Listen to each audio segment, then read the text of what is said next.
teman-teman masih membahas mengenai Donghua Shaolan. Setelah menunggu sekian lama, akhirnya turnamen Akademi Roh terbesar di dataran Doulo pun dimulai.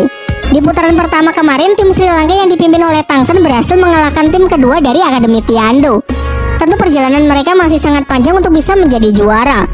Namun seperti biasa, sebelum mulai saya akan berikan spoiler warning bagi kalian yang belum dan ingin menontonnya secara langsung. Baiklah, kalau kalian sudah siap, mari kita mulai.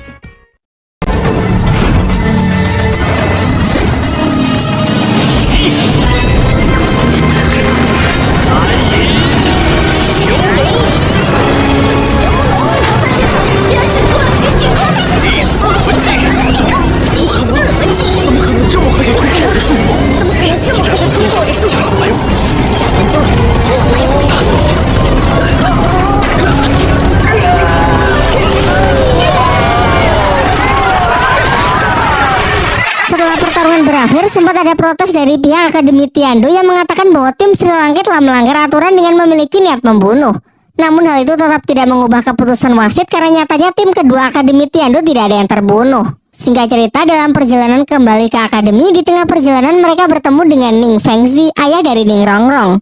Ning Rongrong lalu memperkenalkan teman-temannya kepada sang ayah, dan sang ayah mengungkapkan kekagumannya kepada mereka karena di usianya yang masih sangat muda sudah berhasil mencapai titik ini. Kemudian secara pribadi, Fengzi mengajak Tang Sen untuk menemui seseorang yang ia katakan cukup tahu banyak mengenai masa lalu dari Tang Hao dan Sekte Hao Tian. Memasuki sebuah ruangan, ternyata orang yang dimaksud adalah putra mahkota dari kerajaan Tiando yang bernama Yue Xinghe. Xinghe kemudian mulai menceritakan bahwa kepergian Tang Hao, ayah dari Tang San, berkaitan dengan kerajaan Balai Roh Pelindung. Pada 20 tahun yang lalu, petinggi dari Balai Roh Pelindung keluar untuk mencari benda pusaka paling berharga di dataran Doulo. Dan kabarnya benda pusaka tersebut berada di tangan Tang Hao. Mengetahui hal itu, Tang Hao memutuskan untuk keluar dari Sekte Hao Tian karena ia tak ingin melibatkan masalah ini dengan orang-orang di dalam sekte. Dan benar saja, tak lama setelah itu terjadi pertempuran yang sangat hebat antara Tang Hao melawan para Master Roh dari Balai Roh Pelindung. Pada puncak pertarungan tercatat bahwa Tang Hao telah menjadi Master Roh bergelar Doulo termuda dalam sejarah. Kendati demikian, pertarungan tersebut berakhir dengan Tang Hao yang terluka parah dan pergi menghilang begitu saja. Selain itu, benda pusaka yang diperebutkan pun juga tak ada yang mengetahui keberadaannya. Ning Fengzi menambahkan bahwa setelah kejadian itu, pimpinan dari Balai Roh Pelindung meninggal sehingga pemimpin yang baru naik tahta. Bersamaan dengan kejadian tersebut, Sekte Hao Tian pun perlahan juga menghilang dari pandangan. Setelah mendengar cerita itu, Tang Sen menanyakan mengenai keberadaan dari ibunya. Namun Xinghe mengatakan kalau ia sama sekali tak mendapatkan informasi mengenai ibu Tang San. Sementara Ning Fengzi masih kebingungan mengenai benda pusaka seperti apa yang diperebutkan sampai harus melewati pertarungan yang begitu dahsyat dan menelan banyak korban. Kini berdasarkan cerita tersebut, Tang San pun bertekad untuk membalaskan dendam kedua orang tuanya kepada Balai Roh Pelindung.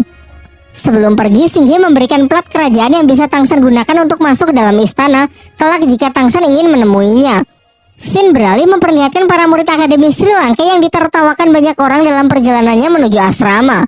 Hal ini karena seragam mereka yang norak serta adanya stiker sponsor dari brand sabun mandi yang ditempelkan. Namun itu tidak menjadi masalah bagi Flander karena dari situlah ia bisa menghasilkan banyak uang. Sesampainya di asrama, Dai Mumbe selaku ketua tim menyampaikan aspirasi teman-temannya yang mengeluhkan jeleknya seragam tersebut, sehingga ia ingin mengusulkan pergantian seragam. Sampai akhirnya Flyer pun sepakat untuk mengganti warna seragam, namun dengan syarat ia akan tetap menempelkan sponsor dan mengambil 80% uang dari sponsor tersebut. Keesokan harinya, Master Xia mengajak Ning Rongrong untuk melakukan latihan khusus seperti apa yang pernah dulu ia jelaskan, yaitu berlatih sebuah teknik yang bernama kendali jantung terpisah. Sebuah teknik yang sebenarnya merupakan teknik rahasia dari klan Ning Rongrong sendiri. Namun Ning Rongrong mengatakan kalau dulu ia hanya berlatih di tahap awalnya saja karena menurutnya teknik tersebut sangatlah sulit dan melelahkan. Master Xia pun sangat menyayangkan karena Ning Rongrong berhenti di tahap awal. Padahal teknik ini adalah teknik yang sangat penting bagi pemilik roh pelindung pagoda cahaya Kibo seperti dirinya. Pada dasarnya, teknik kendali jantung terpisah adalah teknik yang bisa digunakan untuk mengendalikan skill kekuatan roh yang berbeda secara bersamaan. Dalam sebuah pertarungan tim, pasti setiap anggota membutuhkan jenis support yang berbeda-beda. Dengan mempelajari teknik ini, maka Ning Rongrong bisa menggunakan skill dengan efek berbeda untuk memberikan buff kepada rekan satu tim sesuai kebutuhan. Misalkan saja Ning Rongrong bisa memberikan support kepada Tang Sen berupa buff kekuatan, yang mana di saat bersamaan ia bisa memberikan buff pertahanan kepada Dai Mubei sebagai penyerang di garis depan. Tentu hal ini selain bisa mengurangi konsumsi energi roh yang terlalu besar, juga bisa membuat strategi bertempur jauh lebih efektif. Kemudian Master Xiao menjelaskan maksud dan tujuannya mengajak Tangsen adalah supaya mereka bisa berlatih teknik kendali jantung bersama, karena teknik ini pasti akan sangat cocok untuk Tangsen sebagai pemilik roh pelindung ganda agar bisa meminimalisir terjadinya benturan kekuatan roh saat keduanya digunakan dalam waktu yang bersamaan. Namun pada awalnya Tangsen menolak karena teknik tersebut adalah teknik rahasia milik sektenya Ningrongrong. Ia tentu paham betul mengenai aturan sekte yang mana jelas teknik rahasia tak boleh dipelajari oleh orang luar begitu saja. Kemudian Rongrong mengatakan kalau ia tak sedikit pun merasa keberatan, dan pasti begitu pula ayahnya karena Tangsen sudah banyak berjasa untuk ia dan sektenya. Untuk lebih meyakinkan Tangsen, ia pun segera bergegas untuk mendapatkan izin dari ayahnya terlebih dahulu. Sembari menunggu Ning Rongrong kembali, Tangsen menceritakan mengenai apa yang ia bicarakan dengan Ning Fengzi dan putra mahkota kepada Master Xiao. Setelah mendengar cerita dari Tangsen, Master Xiao sendiri juga tidak tahu mengenai benda pusaka apa yang sebenarnya diperebutkan kala itu. Sampai-sampai balai roh pelindung mengerahkan seluruh kekuatan demi mendapatkannya. Lalu mengapa mundur begitu saja padahal belum mendapatkannya? Awalnya Tangsen sempat menduga kalau balai roh pelindung mungkin mengincar tulang roh. Namun Master Xiao meragukan hal itu karena kalau memang benar pasti balai roh pelindung tidak akan mundur begitu saja. Mengingat meskipun Tang Hou sangatlah kuat, masih mustahil ia bisa menang melawan balai roh pelindung seorang diri. Alasan paling masuk akal adalah benda pusaka tersebut sudah rusak dan tidak bisa digunakan lagi. Mungkin saja seekor siluman roh. Namun lagi-lagi Master Xiao ragu karena bagaimana bisa Tang Hou memiliki hubungan dengan siluman roh, mengingat manusia adalah musuh bebuyutan dari siluman roh itu sendiri. Kini satu-satunya kunci untuk mengungkap seluruh kebenarannya adalah bertanya langsung kepada Tang Hou.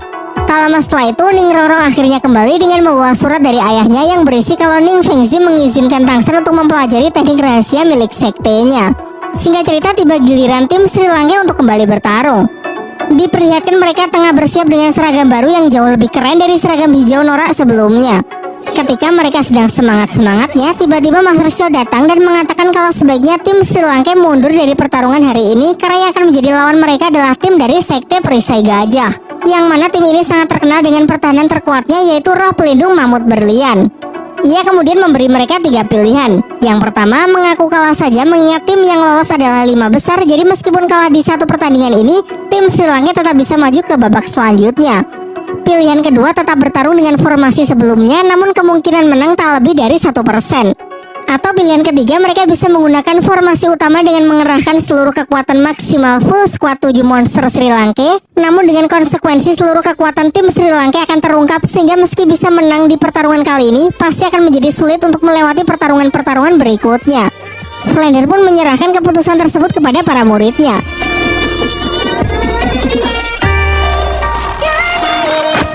Dan dengan semangat yang membara, Daimyo Bai pun memutuskan untuk tetap maju melawan tim Perisai Gajah. Tangsen menambahkan bahwa tujuan utama mereka bukan memenangkan turnamen, melainkan melatih diri sendiri. Jadi jika mundur saat bertemu lawan yang kuat, maka semuanya akan menjadi sia-sia. Singkat cerita, akhirnya pertarungan pun dimulai. Di kursi para tamu undangan terlihat ketua Sekte Perisai Gajah yang ikut menyaksikan. Juga masih ada Ning Fengzi yang masih memprediksi bahwa tim Akademi Sri Lanka yang akan menang. Namun ia cukup terkejut melihat mereka yang masih belum menggunakan formasi utama, padahal jelas-jelas lawannya adalah sekte pemegang predikat sebagai tim dengan pertahanan terkuat. Terlihat tim Sri Lanka hanya mengganti tipe support sebelumnya dengan Oishiki dan penyerang samping kiri dengan Suying. Flashback saat briefing sebelum naik ke arena, Tangsen berencana untuk mengeluarkan ke-7 anggota inti Akademi Sri Lanka pada pertarungan terakhir. Sementara untuk pertarungan kali ini ia hanya akan menggunakan 5, yang mana Suying masuk menggantikan Tai Long, sementara Oishiki masuk menggantikan Jiangsu. Tai Long sempat mengusulkan agar memakai dirinya sebagai penyerang mengingat musuh kali ini adalah tipe pertahanan. Namun Tangsen memiliki rencana lain yang sudah ia pikirkan dengan matang sebagai taktik perangnya kali ini. Kembali ke atas arena, rombongan tim Perisai Gajah mulai memasuki arena dengan sambutan yang luar biasa. Mereka adalah 7 orang berbadan kekar yang semuanya memiliki roh pelindung identik, yaitu Mamut Intan.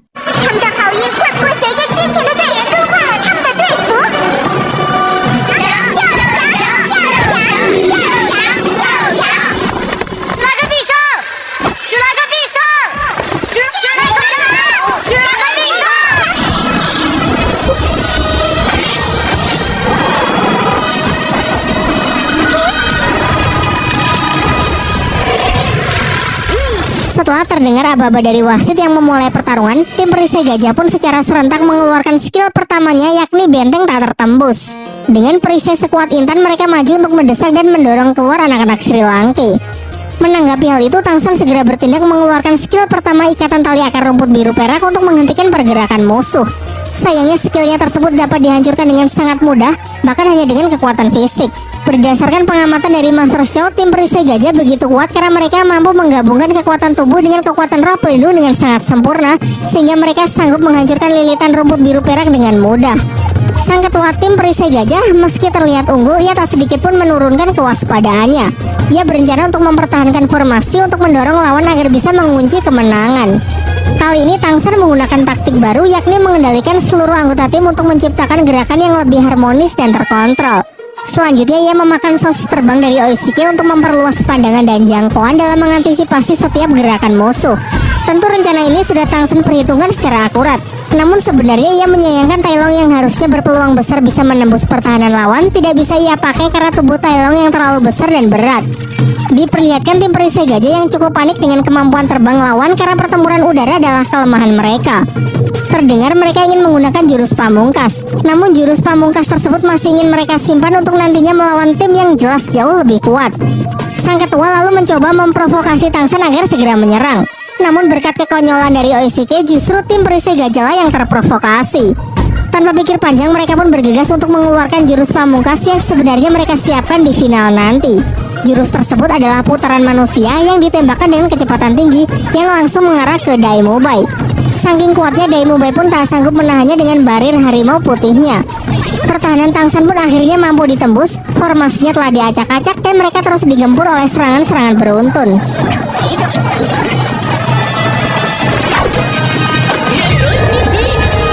Sampai pada akhirnya pergerakan Tangsan berhasil dikunci dan siap mendapatkan pukulan telak.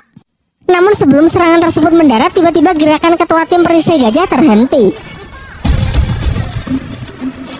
Dan ternyata pergerakannya berhasil ditahan Tangsan dengan tali akar rumput biru peraknya. Peluru upil yang ditembakkan Oishike sebelumnya ternyata adalah benih dari skill kedua Tangsan. Tak lama setelah itu, satu persatu lawan mereka pun juga terikat. Benih-benih itu ternyata sudah Tangsan tanamkan tadi ketika mereka saling beradu fisik. Berkat itu semua berhasil dijatuhkan dan langsung disambut oleh kurungan skill keempat dari Tangsan. Menurut perhitungannya hanya butuh waktu 4 detik bagi ketua tim untuk meloloskan diri. Sementara bagi anggota tim yang lain setidaknya butuh waktu sampai 20 detik. Sehingga selama 20 detik yang ada, Tangsan gunakan untuk memerintahkan teman-temannya agar fokus menjatuhkan sang ketua tim saja. Di bawah pengaruh skill hipnotis dari Xiao, dengan leluasa teman-teman yang lain menghajarnya. Namun ketika Suing hendak melakukan finishing, tiba-tiba ia merasakan kalau tendangannya ditahan oleh sesuatu yang sangat keras. Ning Fengzi yang menyadari kalau ketua sekte telah ikut campur dalam pertarungan dengan membantu muridnya keluar dari pengaruh hipnotis Xiao, kemudian menegurnya. Namun tegurannya tersebut disangkal dengan mengatakan bahwa ia tidak melakukan apa-apa. Dan ternyata ketua tim perisai gajah telah bangkit dengan tulang roh gading gajah yang melindungi kepalanya dari serangan-serangan tim Sri Lanka. Keadaan semakin buruk kalau anggota tim yang lain juga telah berhasil meloloskan diri dan segera bersatu dengan sang ketua untuk kembali mendesak Sri Lanka. Suying yang hampir menjadi korban pertama, untung saja Daimobai datang tepat waktu lalu melakukan teknik fusion seperti dulu, menciptakan kekuatan roh gabungan yang mereka sebut harimau putih neraka.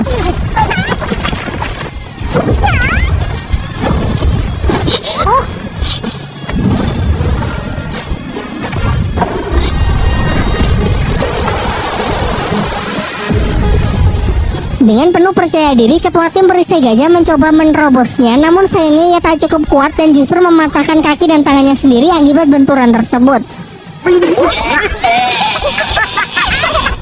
Kini setelah jatuhnya sang ketua membuat seluruh anggota tim mengalami blunder.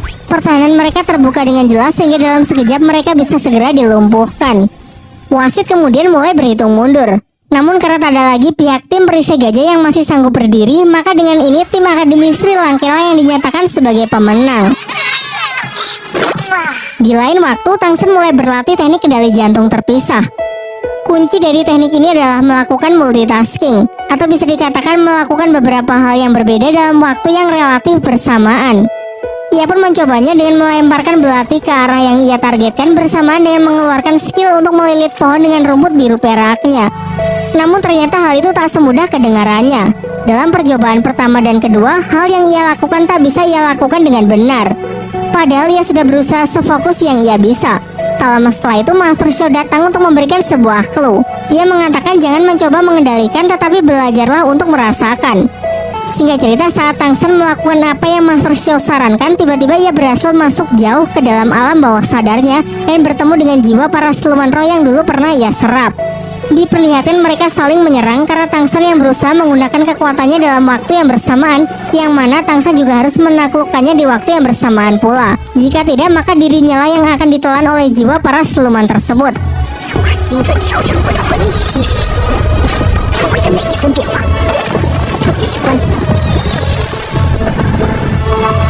Setelah berusaha keras, akhirnya Tang Shen bisa menaklukkan mereka semua dan telah berhasil mencapai tahap tertinggi dari teknik kendali jantung terpisah.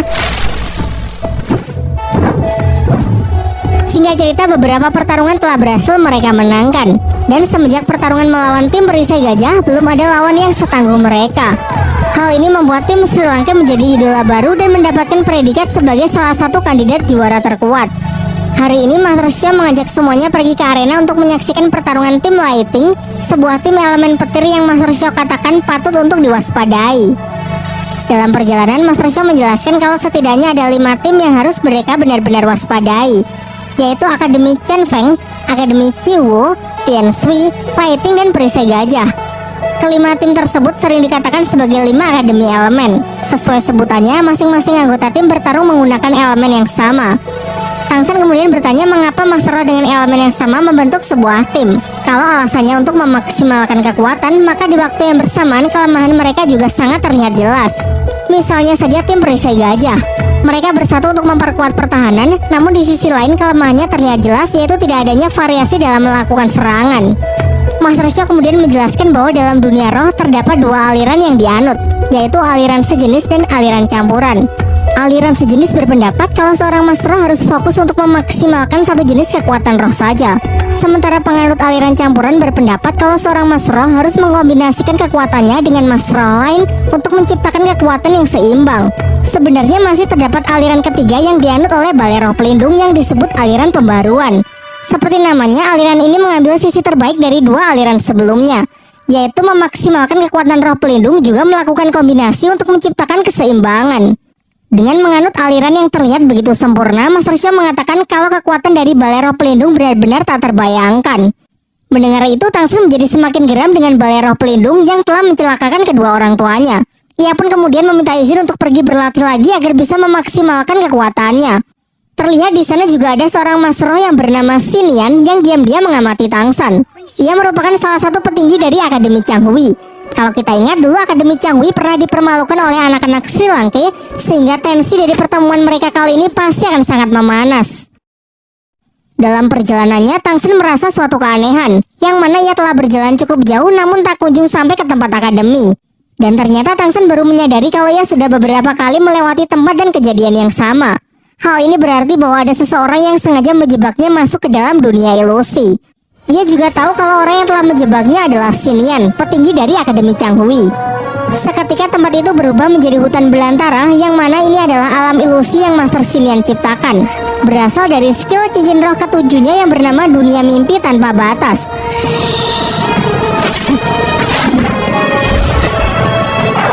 Jelas saja serangan Tang Shen di sini juga sama sekali tidak berguna, karena wujud fisik dari Xinian pastinya berada di luar jangkauan Tang Shen. Membuat pertahanan dari rumput biru perak pun juga percuma karena dapat Xinian patahkan dengan sangat mudah.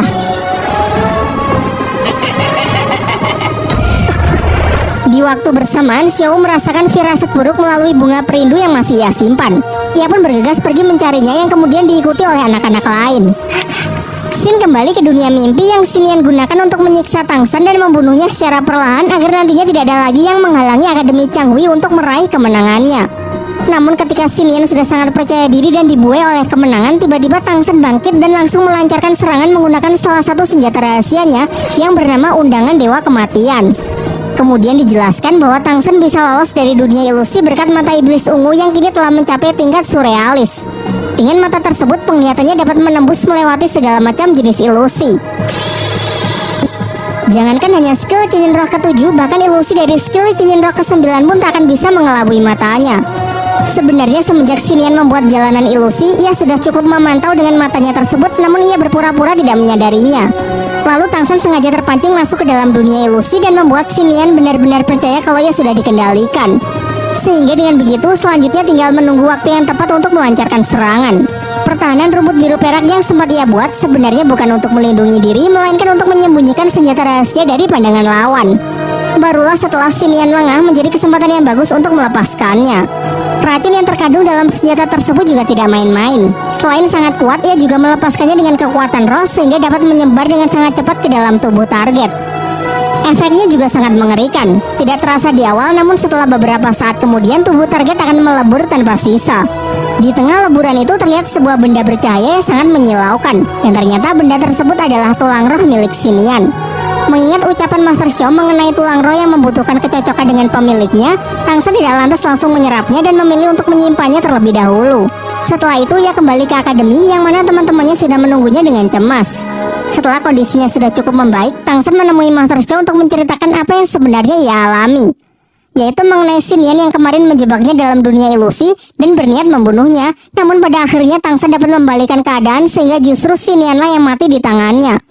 Kemudian Tangsan juga memperlihatkan tulang roh yang ia dapat dari sisa-sisa jasad Xinian.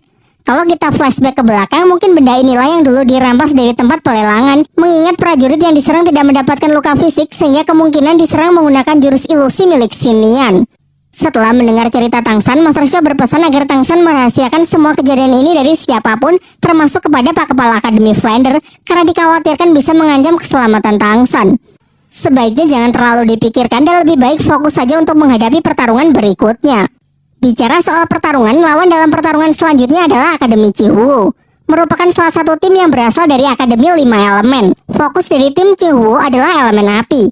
Berdasarkan data yang didapat, tim ini memiliki kerjasama yang sangat baik dan pastinya kemampuan mereka berada jauh di atas tim perisai gajah yang mereka kalahkan sebelumnya. Saran dari Master Xiao yaitu merelakan pertarungan kali ini karena meski demikian tim Sri Lanka sudah bisa masuk ke babak selanjutnya. Namun Tangsan dan teman-temannya masih teguh pendirian dengan tetap ingin maju bertarung tanpa memperdulikan sekuat apapun lawannya. Melihat tekad para murid yang sudah benar-benar bulat, Master Xiao kemudian meminta Xing Ming untuk membimbing mereka dalam menyusun strategi. Mandat tersebut membuat Xing Ming merasa sangat senang dan bangga karena sewaktu masih di akademi, ia tak pernah punya kesempatan untuk ikut dalam turnamen besar. Singkat cerita, kedua tim yang akan bertarung mulai memasuki arena. Sama halnya dengan tim Akademi Sri Lanka, tim Akademi Qinghuo juga mendapatkan predikat sebagai tim yang belum pernah kalah. Sekarang tibalah saatnya untuk melihat siapa yang mampu mempertahankan predikat tersebut. Tim Sri Lanka menggunakan formasi yang sama di pertandingan pertama dengan hanya menurunkan 3 anggota inti yaitu Tangsan, Xiao, dan Dai Mubai. Sementara tim Qinghuo terlihat semuanya adalah wajah baru. Yang perlu diwaspadai adalah sang ketua bernama Guang Wushuang dan wakilnya seorang gadis penuh semangat bernama Huo Wu. Walaupun semua anggota berelemen api, namun masing-masing dari anggota memiliki tipe berbeda yang saling melengkapi. Seperti adanya tipe support, tipe pengendali, dan tipe penyerang. Setelah wasit pertandingan selesai menghitung mundur, tim Qinghuo pun segera menunjukkan kekuatannya masing-masing dan bersiap merapatkan formasi. Wushuang menganggap remeh Tangsan sebagai tipe pengendali jenis tumbuhan yang jelas tak akan ada harapan untuk bisa melawan tipe elemen api seperti timnya. Pertarungan pun dimulai dengan tipe support Qinghuo yang memberikan dukungan buff kepada seluruh divisi penyerang.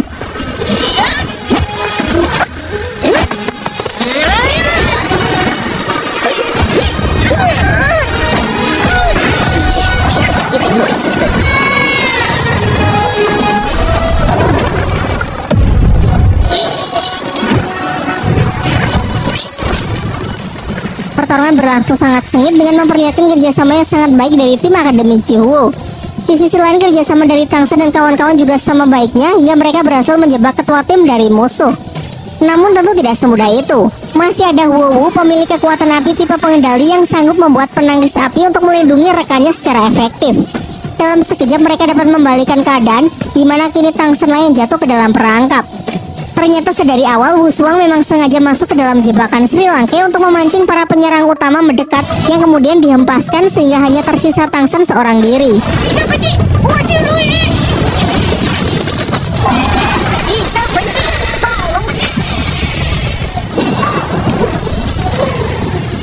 Dalam sekejap semua serangan terkuat dari divisi penyerang tim Akademi Qinghuo diarahkan kepada Tangsan dan semua ruang gerak Tangsan juga telah ditutup sehingga dinilai mustahil baginya untuk bisa mengelak.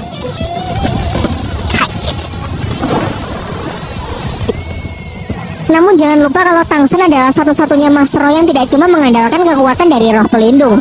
Dengan mata iblis ungu yang mampu melihat celah sekecil apapun, serta dikombinasikan dengan teknik langkah tanpa bayangan, dengan mudah ia dapat melewati semua serangan tersebut.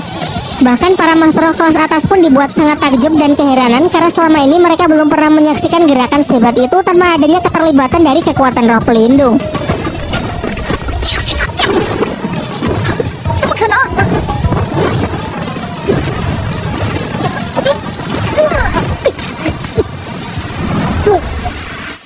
Hanya dalam hitungan detik Tangsen seorang diri bisa kembali membalikan keadaan.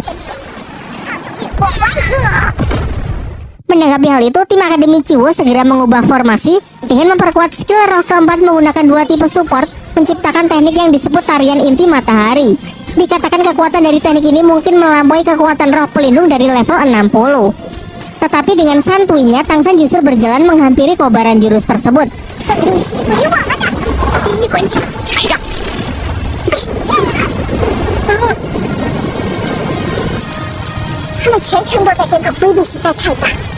Bukannya tanpa perhitungan yang matang, berkat 2 tanaman obat langka yang pernah ia konsumsi, kini pertahanan rumput biru perangnya telah memiliki ketahanan terhadap air maupun api.